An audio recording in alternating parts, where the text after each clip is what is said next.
Bano leero balabiseko mu kkooti Nakawa ne bongera okusomera emisango gy'obutemu. Omuwabi wa gavumenti Rachel Nabwire ategeeza ng'okunoonyereza ku musango guno okukyagenda mu maaso. Abasatu bano bavunaanibwa okutta Kenneth Akena nga 12 Novemba omwaka guno. Kati omulamuzi Noah Sajjabbi bw'atyo abasindise ku alimande Luzira bagire nga babeera eyo.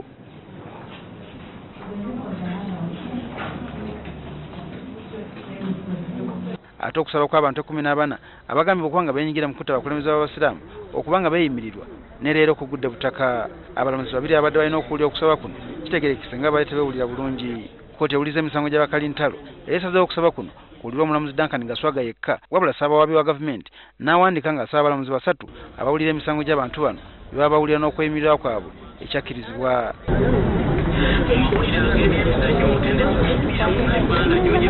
Kyokka kino tekisoose olwaleero kubanga abalamuzi babiri ku basatu abalina okuwulira emisango gino tebabaddewo wadde nga bavunaanibwa babadde baleese abantu 30 okubeeyimirira. Ffe twemulugunya kubanga tuzze tulaba bantu bangi abavunaanyizibwa emisango nga gino be bawa bbeiro ne bava awaka nga bajja nga bawoza.